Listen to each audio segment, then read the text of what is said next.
The Get Down is brought to you by Digital Music Pool. Digital Music Pool is the ultimate record pool for professional DJs looking for the hottest tracks and exclusive hits updated daily in an easy-to-use platform. You can find exclusive edits from myself, Cream, Adam B., Andrew Marks, Angelo the Kid, Armin Averu, Chumpian, Dan FX, Castra, Pat C, and Samus J only on DMP. And we're giving you a chance to try their service for just $9.99 for the first month. All you have to do is click the link in the show notes or on the Get Down or Cream Instagram pages, create an account, and enter the promo code CREAM at checkout for your discounted month. DMP is my go-to record pool for new and exclusive music to play in my sets. So become a member for just $9.99 for the first month with the code CREAM and check it out for yourself. Click the link in the show notes or on the Get Down or Cream Instagram pages to sign up now. You will not be disappointed. If you love listening to the Get Down, you will love the video version of our show on YouTube even more. With all new audio and video upgrades, we've taken the show to the next level.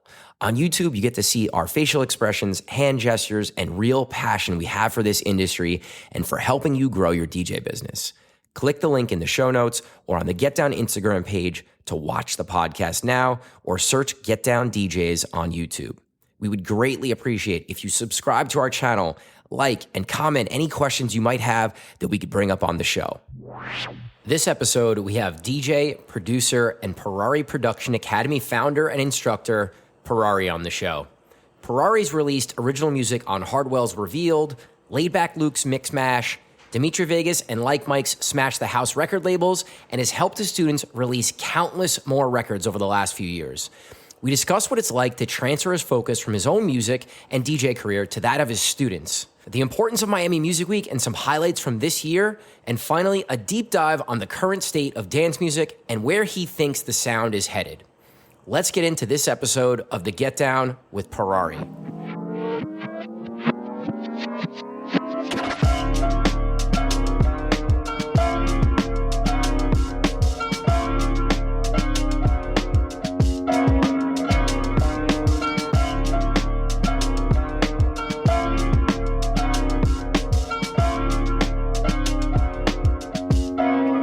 What's up, guys? We're back. We had just had a great conversation with Angelo the Kid. We have our next guest, Purari. Welcome.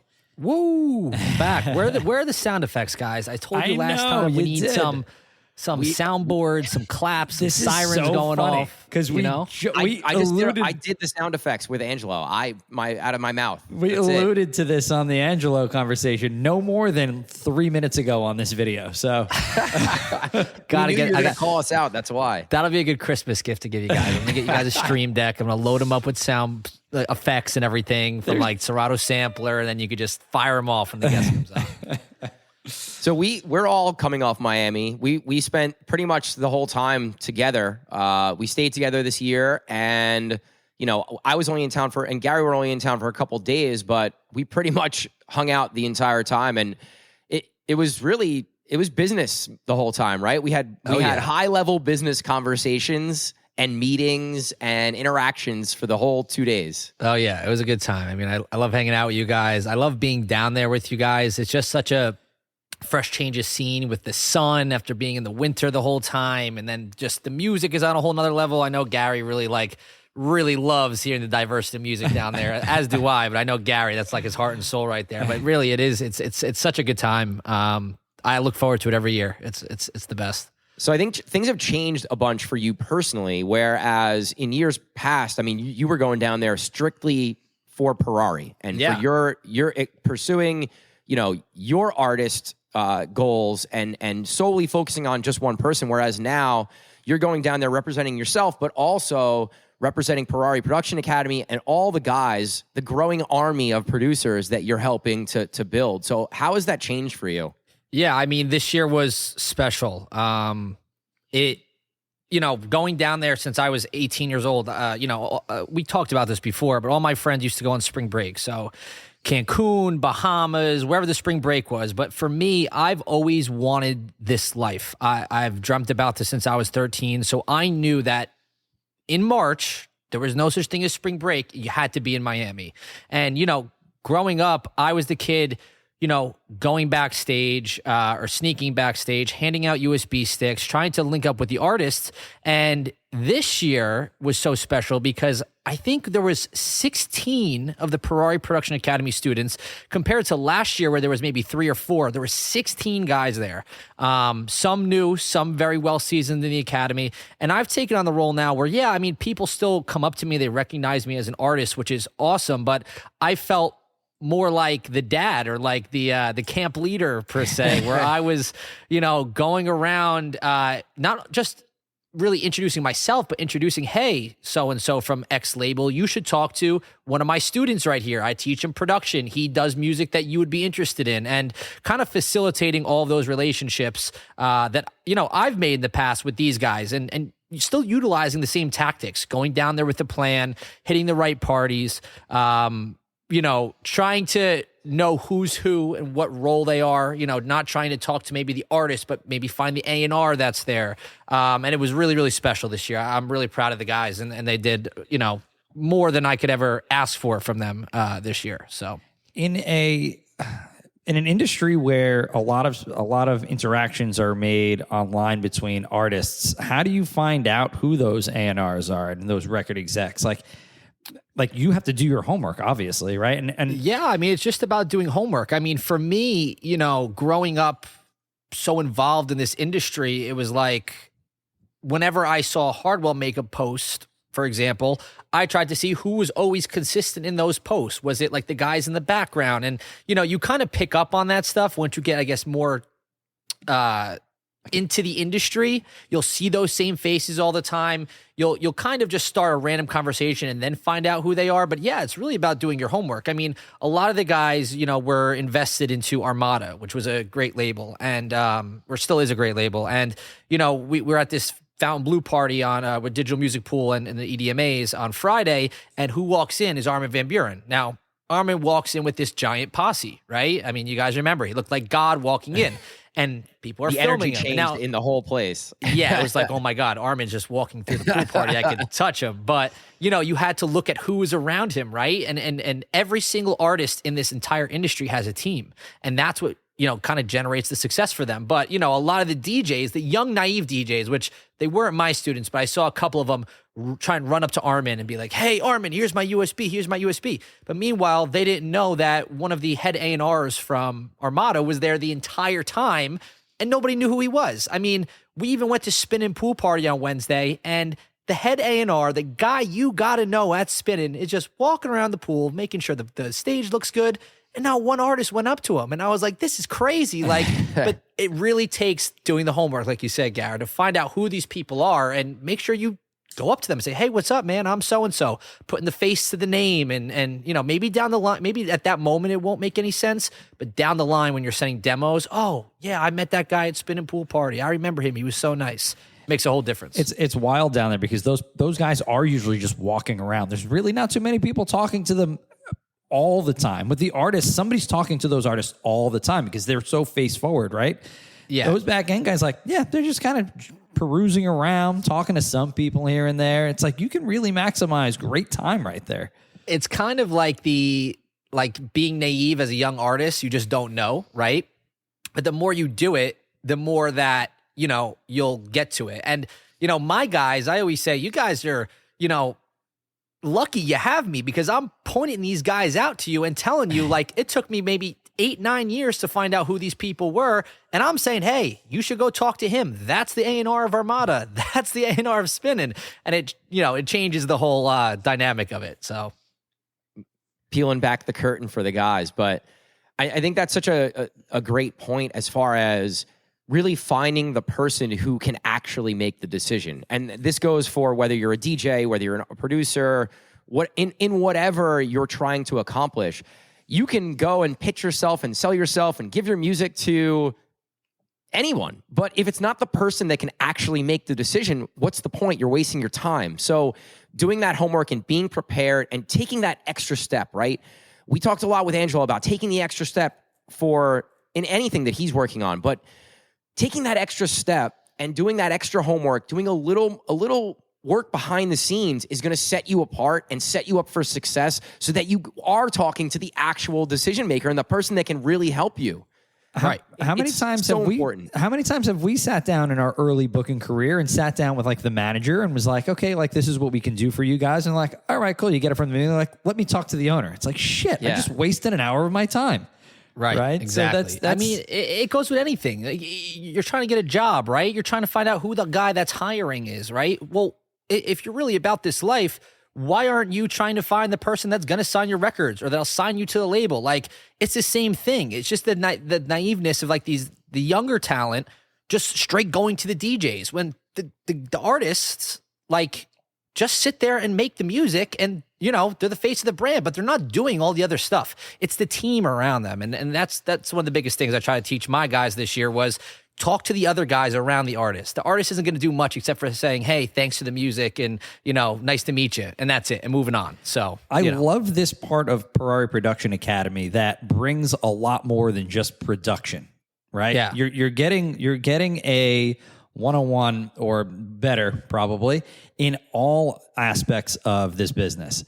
And it's not even people like always, and I got friends like my wife's friends. They always say Purari Production Academy. Oh, what is it? A DJ school? Like you teach them how to DJ? No.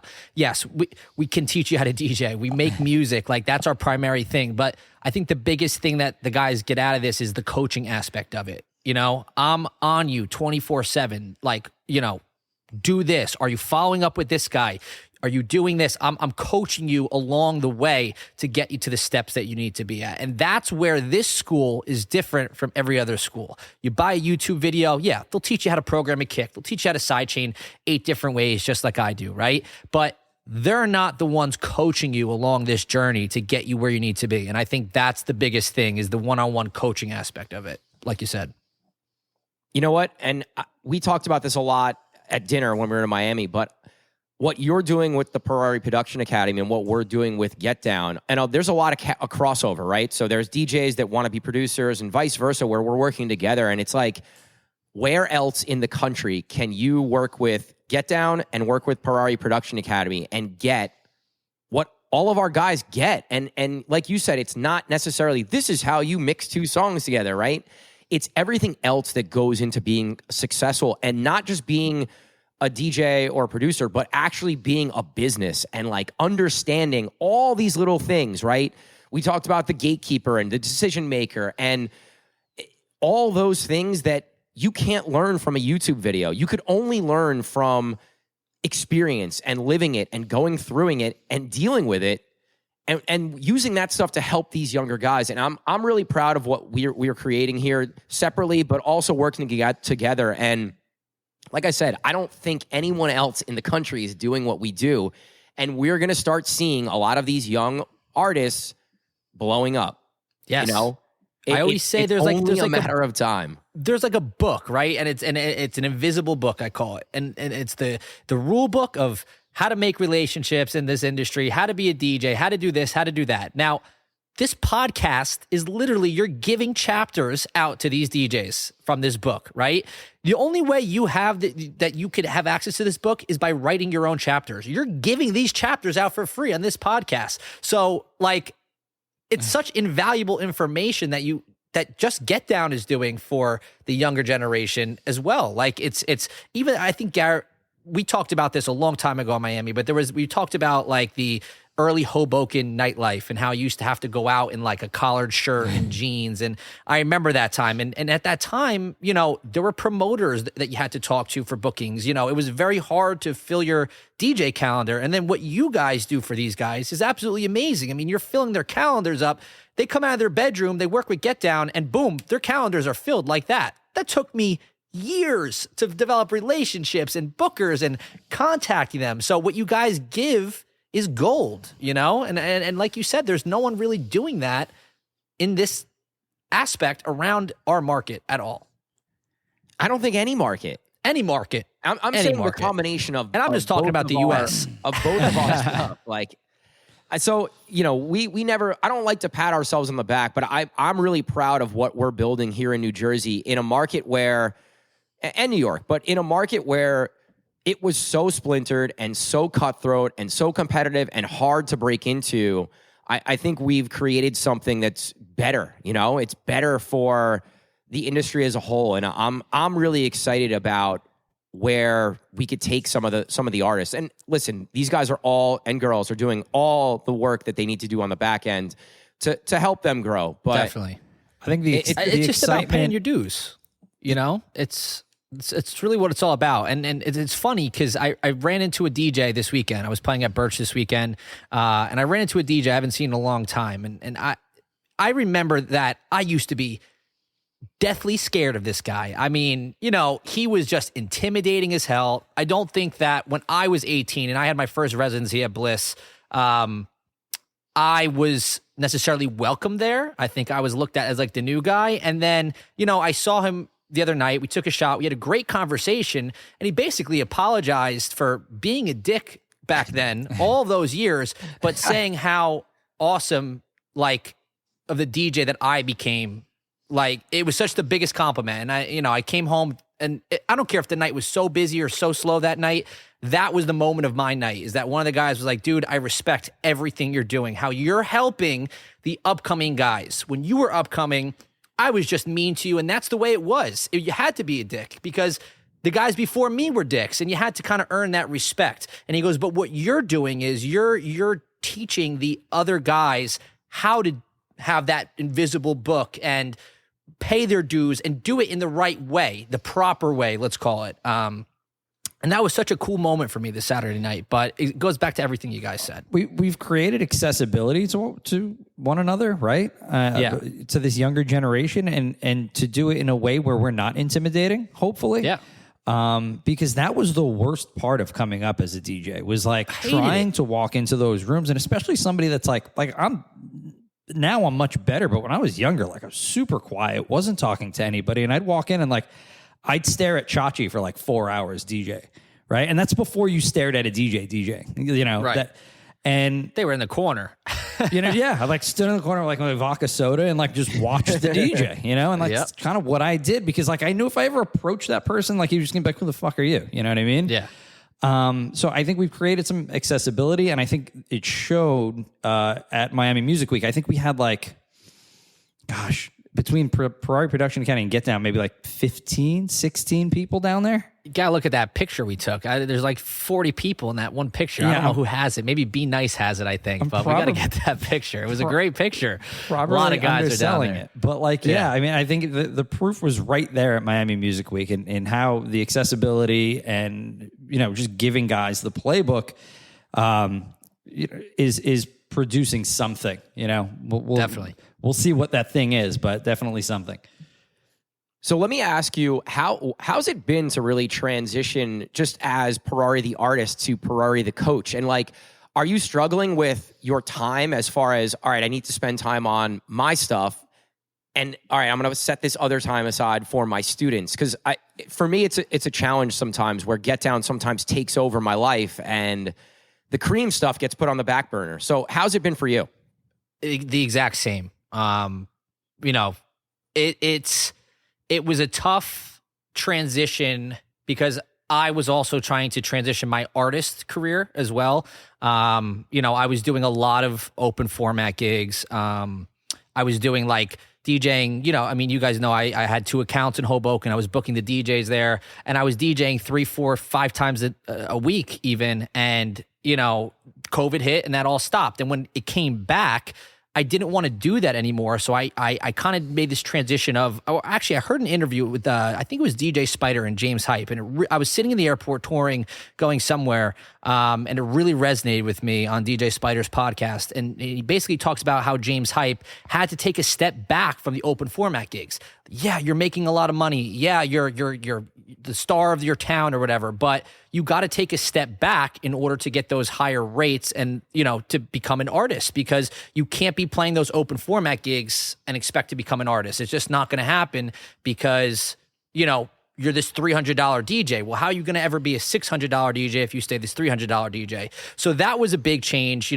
going from playing, 20 gigs a month to now I play 2, maybe 3. But they're, more higher up gigs. They definitely pay more. And I get booked more as an artist rather than, this guy who could just sit here and play 5 hours and play all the music. But then with the Academy as well, it freed up so much of my time by playing less with the Academy, but somehow I still have no time. And that's been the hardest transition for me, trying to delegate my time to my students. And I always say, like, if I could clone myself and give one of myself to everybody, I'd be a happy man. But, it's hard, especially right before weeks like Miami when everybody's finishing music and tugging on me. Yo, Mikey, I need an hour. I need an hour. I need an hour.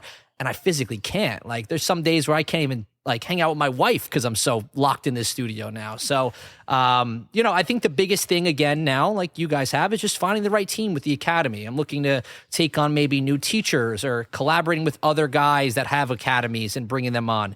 I kept talking about the course being recorded. That's finally happening this year. This way I could kind of delegate my time to the guys that need it more. And if you don't need it, you could have this resource or this resource to go to.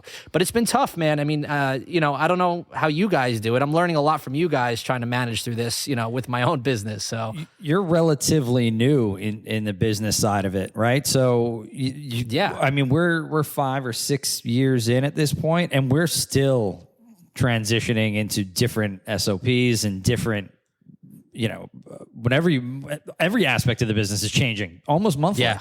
Yep. And it's just, it becomes very, very hard to adapt, but it is taking those steps to make your business and your life easier, even if they might seem a little scary at first, right? And it's going to take you a little learning to move on to that next thing, whatever it might be. But, it's just tough. It's not easy being alone, It's not. And I don't envy you at all because, like, Kareem and I have a lot of back and forth, right? Like, I'm sure sometimes you sit there and it feels very overwhelming. It is. And there's some weeks where, I burn out. And that's one thing that you'll experience as an artist or a business owner. It's just a burnout, right? There's highs and lows to everything. But the one thing that I did realize is when I am having a burnout, you do have to take a step back. You got to kind of reset, whether it's taking a vacation or just taking a week off, and then you come back to it and it feels just like riding a bike. You come back to it. As far as the Academy, you guys have each other to bounce off of. I don't really have anybody, and that's one of the things I'm kind of trying to accomplish this year is bringing on a team. I know Angelo the kid is going to come on as a teacher to teach edits exclusively. This way I could kind of free up my time, not really focusing on the edits and mashups. While it's all part of the Academy, it's not something that I'm primarily focusing on. So you have a great editor like Angelo come in who could, do X, Y, and Z with the edits. I am looking up to partner up with a couple other guys.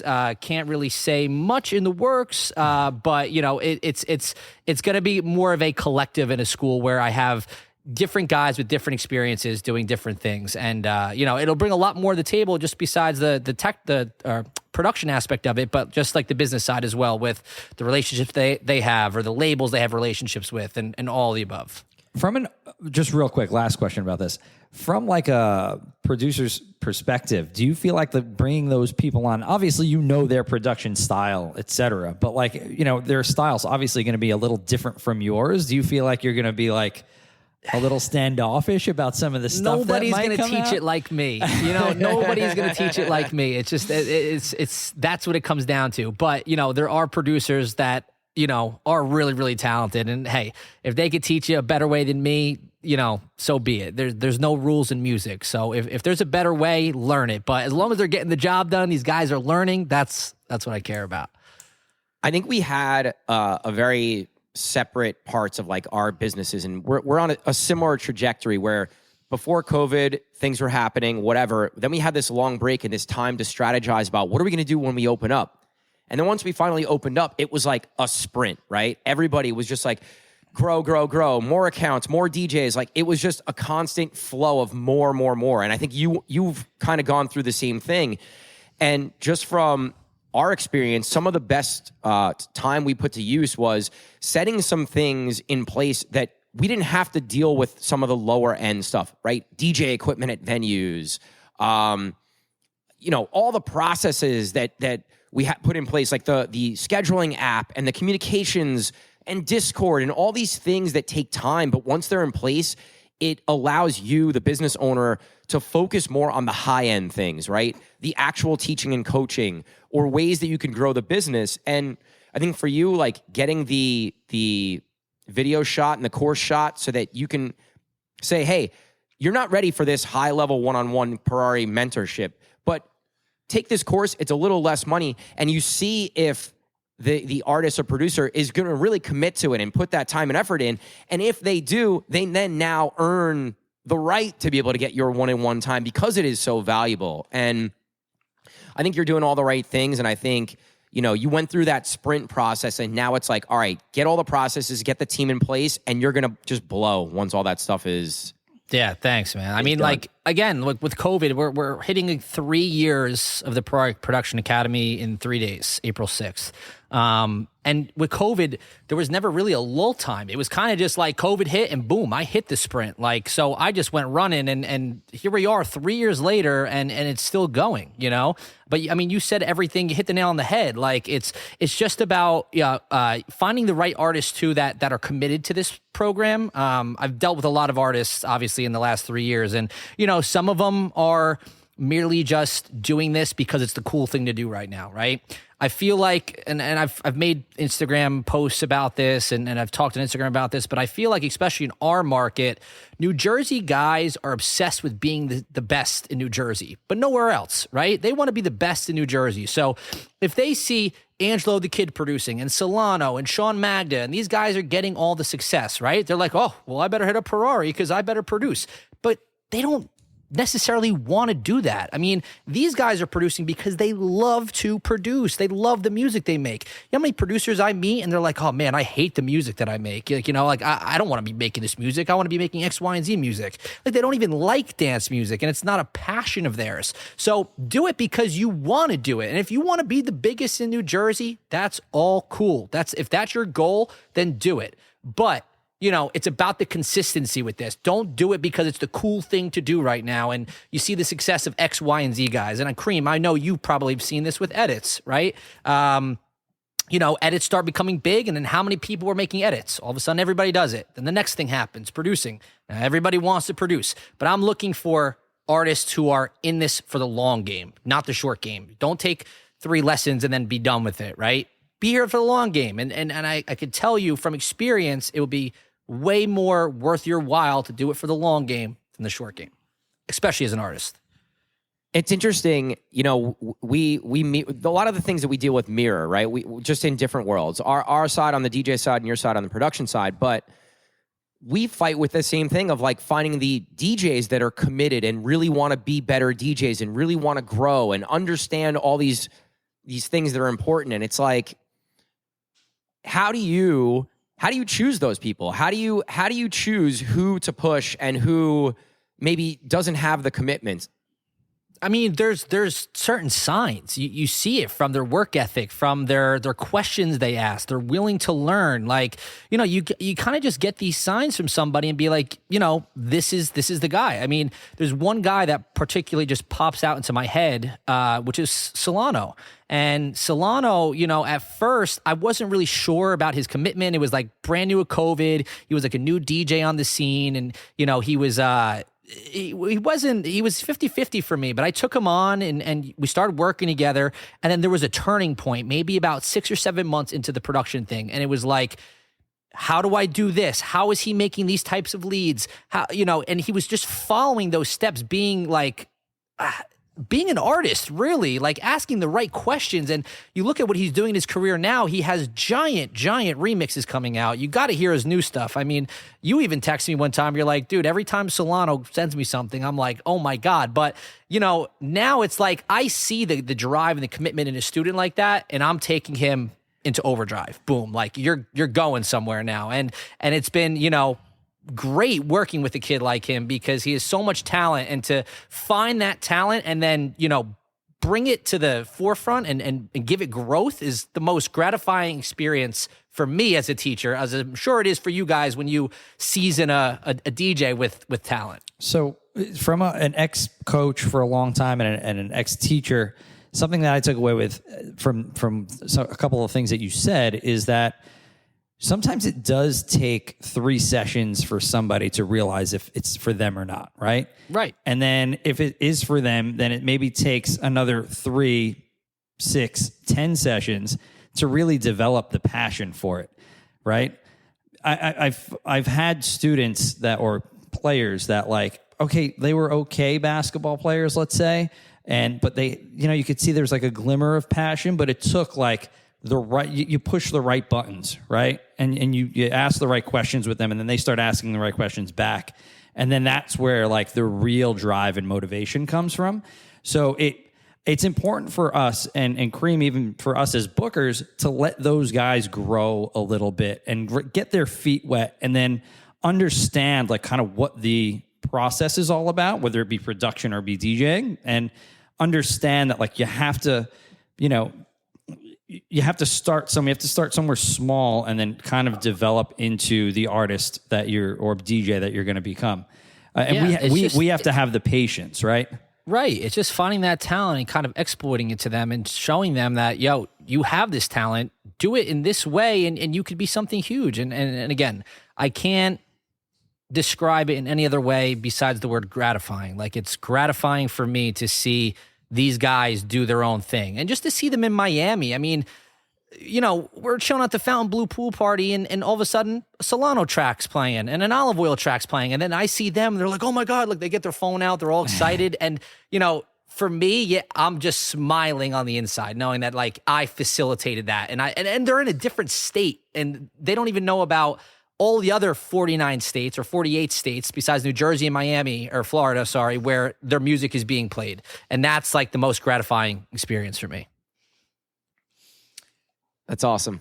That part of it is really, I think, it's just satisfying for Gary and I. It's to see the people that we're working with see success and get excited, right? Yeah. And like, I think part of that growth process, even in the very early stages where someone just starts working with you, I think it's really important to point out the small wins for those guys and girls, because they are looking at people like Solano and Angelo and some of the other guys, and Dario, and some of these other guys who are seeing success but have been in the game a while and putting in that work. Sometimes I think it's going to be overwhelming for those younger, less experienced people to be like, well, I'm just starting. So like, how do I get all the way up there? And I think it's really important to cultivate those small wins so that they start to feel like they're growing and getting better and seeing some success. And I think that's such an important thing. And for me, that always drove me to want to work harder or try something new. And I think as coaches, it's really important for us to understand, how those people tick and how to push them and push those right buttons. And everyone's a little bit different. And that's the hard part of being a coach, right? There's no playbook. You're right, though. Everybody's different. Yeah, go ahead, Gar. You're right, though. Everybody's different, but that positive reinforcement makes everybody come back. Yeah. Right? Yeah. It's if you're a golfer and it's that one, you could hit 99 bad shots. You hit that one good one, I'm coming back and playing again next week.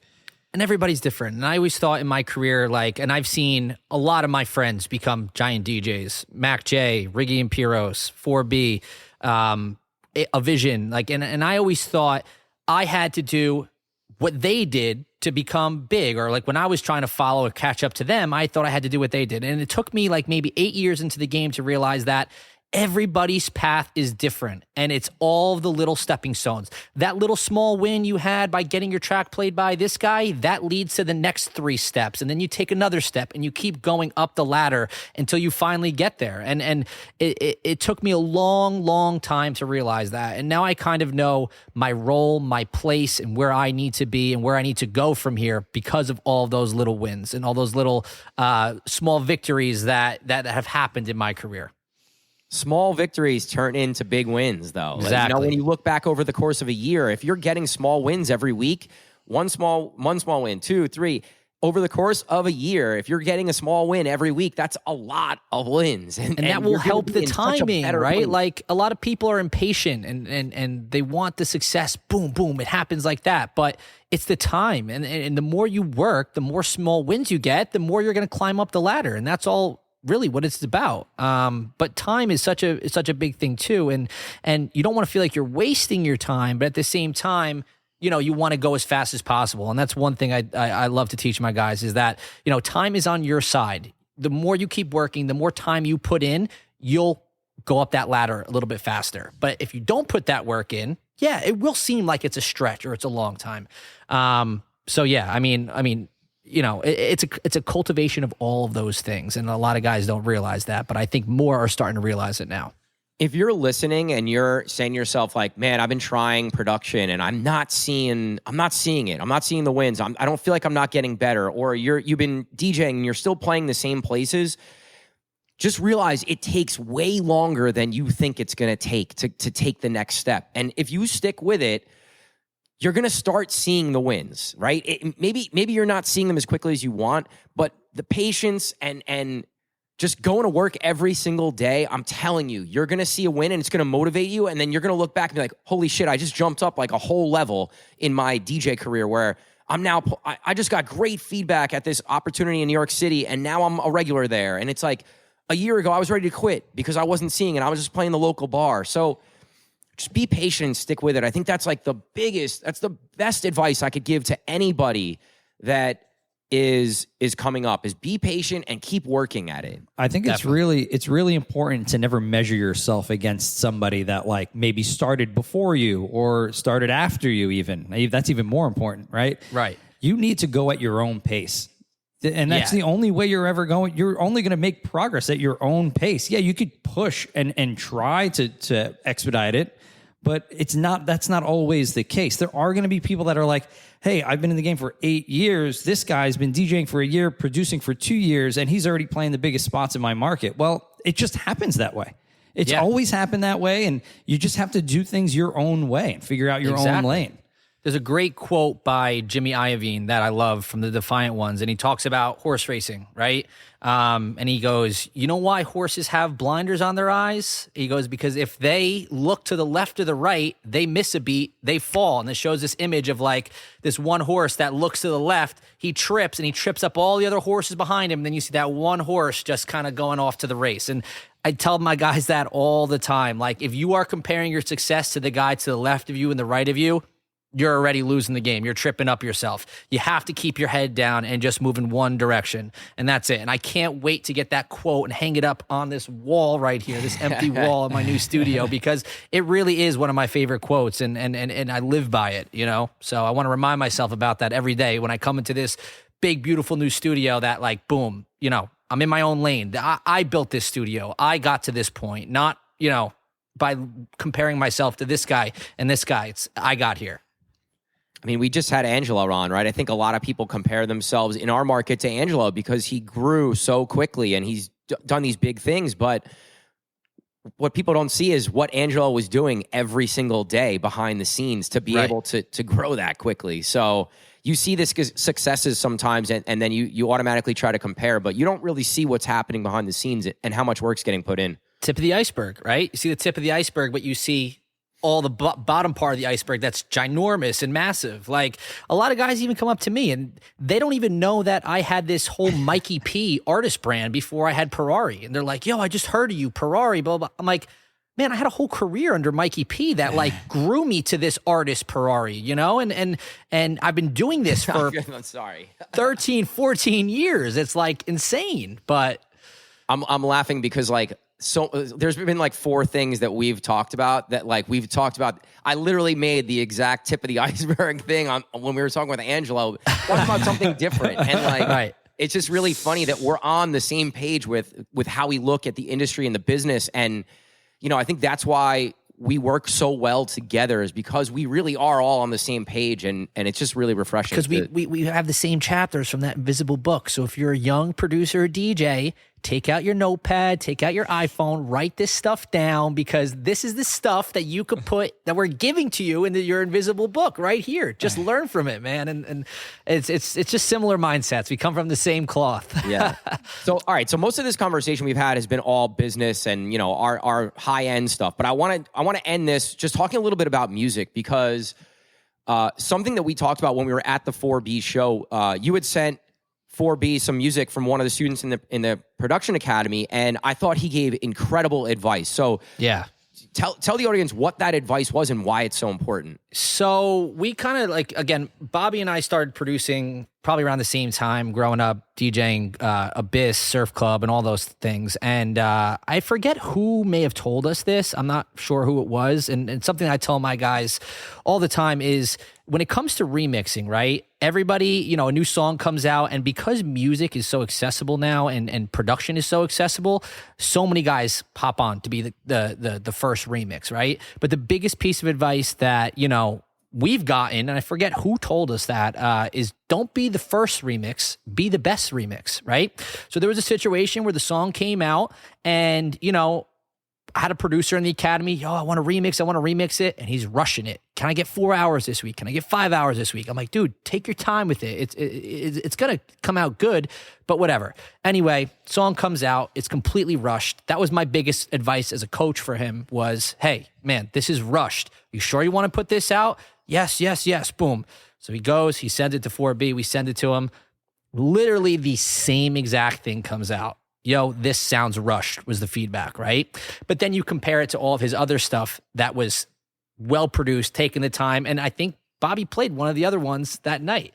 But don't be the first remix, be the best remix. And that will take you farther. I think quality over quantity will take you farther than anything. I mean, I did a remix. One of my biggest remixes as Mikey P was Seven Nation Army. Now, how many times you go into a club and hear Seven Nation Army, right? Boom, boom, boom, right? It's all the same. But my remix was the best remix, in my opinion. Every time you walk into a club, you're hearing my rendition of it because I made the best remix for the peak hour set times. Still, to this day, 7-8 years later, Marshmello's playing it, Diplo's playing it, everybody, because that's the one. And I think, everybody's done it already, but because that was the best version of it, that's why it succeeded. And I think that was a big lesson for him and for all my other guys. And I kind of made an announcement to my students, don't rush. There's no rush to put out this remix and that remix and that remix. Just try and be the best you could possibly be the best version of yourself, not the quick way. Those redundant remixes, I feel like that I always hold on to, I'll find a favorite and I'll hold on to it for years. Yeah. And 100 people will do it after that, and 100 people have done it before that. But you find the one that kind of fits your set, and everybody's going to have always work a different opinion on it. But because they become just mainstays. Because if everybody's remixing it, it's a mainstay in everybody's set, obviously. Right. So if you do a good job, it can be something that is played for years and years and years. It's like that Where You Are record, John Summit, right? Came out, all of a sudden I got 5 guys, I want to remix it. Well, why? That's, it's like one of those songs where you just don't touch it, Yeah. It's a great record as it is. People don't want to hear your remix with the weird drop to it. And if you do, it's got to be better than the original because otherwise I'm just playing the original. Just don't touch it. And there's only one guy that I know of that literally will remix anything that comes out right away, and it's A1. So unless your name is Vandal on the track, do not be the first remixer because I don't know what Vandal's got in his studio, but he touches something and it's just boom, it's gold, and I'm playing it, But he's got it down to a formula like that, and he's got his style, and that's what works for him. So, are you seeing anything musically that's kind of trending right now as a as a teacher? For me, a lot of last year, it was all I want to make house music. I want to make house music. Okay. Now it's people are getting bored of that house craze. I mean, Miami this year was heavily house music. But the cool thing I like about Miami is that you get a sneak peek of the new stuff that people have been cooking all winter that, you're getting a sneak peek of it by being in Miami or listening to the live streams or whatever. But that music will start coming out, 5, 6, 7 months later. Huge genre that I think is going to evolve this year is going to be techno / melodic techno. Classic example is I think that, last year when Hardwell came out with this new sound, so many people were like, ugh, this style stinks. I hate this. But all of a sudden this year, the talk of the town is Hardwell's Ultra Set.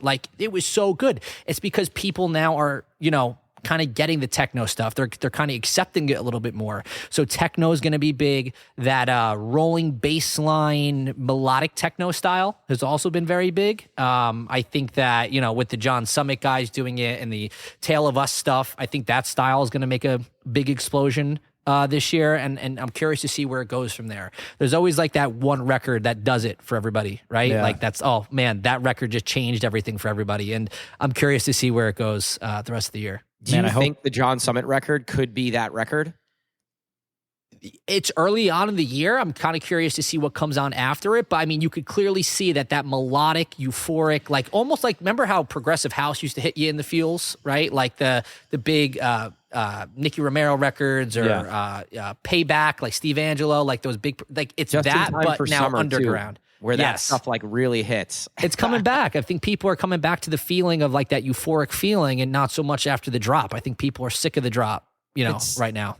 That's a genre that just stays in my rotation. So it's interesting to see. And I always feel bad for the guys that have been going so hard at it for so long. And then like somebody like John Summit pops on the scene and becomes the biggest, you know, artist. Right. And it's like, well, those guys that have been grinding out for the last 15 years, waiting for their genre to break. And now they're still got to go and grind. But like, it gives them more opportunity to possibly make that next big record, right? Exactly. And it's just about doing the same thing, like, and sticking to your thing. The producers that jump from like future house to bass house to this to that, like it doesn't really do much for them because, you know, music comes in cycles, just like fashion. Like, you know, you see what's happening in fashion right now. 90s trends are coming back. Baggy jeans and cargo pants are coming back. It's the same thing with music, right? Like the style that was once not popular anymore will come back. And the guys that have been doing that style and getting to be the best they could be at it, this is their moment now. And now those guys are kind of making their way. And it just happens like that. And it's the trend chasing of the producers that like just chase the trends. Yeah, you'll gain a little success from it, from coattailing from X, Y, and Z guys. But don't you want to be the guy that has been grinding at that style for years and you're getting a success because people are genuinely interested in your sound or your music that you've been honing for the last 10, 15 years and not just doing it because it's X, Y, and Z trend, you know? It's an interesting perspective because we had an exact opposite conversation with Angelo. Oh, yeah? You know? Yeah, because we were saying, like, look at Tiesto. He's jumped genres when trends have changed, you know, 140 BPM trance into... There's some guys that are good with that because they're tastemakers. Like Tiesto's a tastemaker, like just like Diplo is. Like whatever he's playing is what everybody else is going to play. So, you know, when they see it happening, yeah, I mean, for sure, they could jump ship and they'll be good at it, you know? Right. But I think it's as an artist that's doing something new or you're trying to present something to the world, it's so important to make a 50-50 blend of that. Like stay true to what you're doing. Like if it's big room, right? Stay true to big room music, but it's not going to be the big room music like Epic or, you know, some of those other big room tracks, Cannonball or whatever. It's now you have to combine those big room sounds with what's popular. And for me, that's techno, melodic techno, stuff like that. And I think that's the future of it's how it's going to go. Because you got to appeal 50% to the audience and 50% of what's true to you. I think that's just the just great like being a DJ too, right? You want to give the audience what they want, but you also want to give them a taste of what you are as either a producer or a DJ and what you like. I think it's similar in the production side of things where you could take from what's popular in the trends and like put your twist on it, right? Like definitely make sure your sound stays true, but you could take from different lanes to help you evolve your sound, but you're still true to your sound at the same time. And I think there's a really great parallel with those two things. Lesson one of the Academy is that lesson exactly, is that, you know, Pablo Picasso once said, good artists copy, great artists steal, right? And what he means by that is just steal all the things that inspire you. Like if it's melodic techno and dubstep and this, put it together and make it one, because everything that's been created has already been created. There's nothing really new anymore, right? Anything that's new is just a collection of all the things that inspire you put into one thing. And that's the first lesson I give every single student is if you realize that with your music early on, you're set. You're set. You just got to take the things that inspire you, because otherwise you sit there and you're looking at this blank canvas and you're like, oh man, what am I going to make today? How do I start? But no, if you just say, okay, I like techno and dubstep and I'm going to combine them into one, at least you have a path of where you need to go. Now it's a crazy combination. I don't know who would do that, but it could happen. You never know.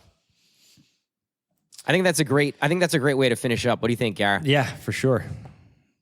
Purari, man, appreciate you. This is a Thank great you. convo. It's always, our conversations always inspire and motivate me. So I love when we get to chop it up, especially on the podcast format here. I'm still on that post Miami high where I'm just super inspired. I wake up, I come down here, and I'm just like, man, what can I do to be better? And whether it's chatting it up with you guys, picking brains, or just sitting here trying to make music, I love it all.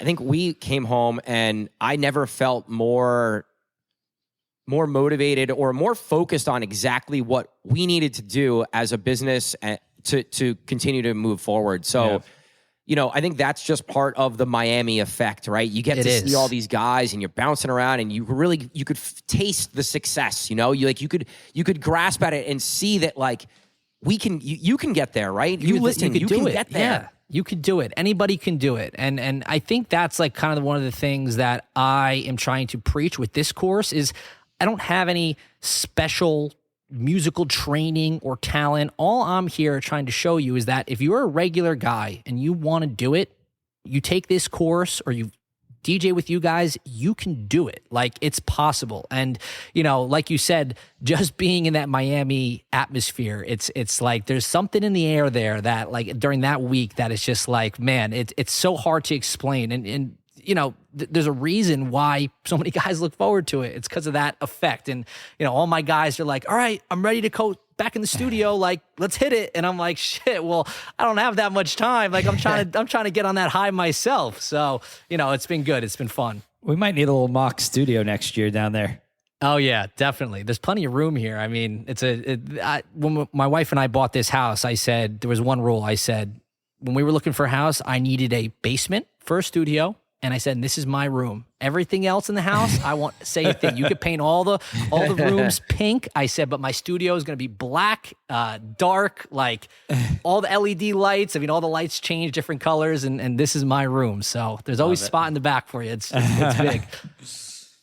All right, Mikey, appreciate you, man. Is there, if anyone's listening and they want to get involved or they want to work with you, what's the process? What can people do to get into the academy? Yeah, I mean, right now, like I said, just like the last time, the one-on-one slots are pretty much completely full. I have my guys and I'm really focused on working with them, but there are great ways to get involved in the academy right now. Stay tuned on my socials, whether it's at Purari DJ or Purari Production Academy. It's at Purari Prod Academy. You'll see announcements with, I've been doing a lot of group seminars right now. So we just completed a 6-week course with all brand new students. Basically just intro to music production, chords, music theory. And then obviously in the summer, look out in the summer or, early in the fall for the actual recorded course where I'm going to be selling that. And then, once you pass through that and you kind of get the ropes down and you show me that you want to be involved, there will be spots for one-on-ones. But shoot me an email at it's info@PurariDJ.com. If you have any questions, I'll be, more than happy to answer them. And we'll link to everything in the show notes. Make sure to get that in the show notes. Sweet. All right, Purari, appreciate you, man. Always great conversation. Thank you for joining us. Thank you, guys. Thank you guys for listening to this episode of The Get Down. We'll talk to you guys soon. Peace. Peace, guys. Peace. Thanks for listening to the Get Down podcast. If you enjoy our show and find the topics entertaining or helpful in any way, we would greatly appreciate if you could subscribe, rate, and review our podcast wherever you listen to it. We want to help more DJs, and subscribing, rating, and reviewing the show is the best way for us to do that. We appreciate all the love so far. Thanks for listening, guys.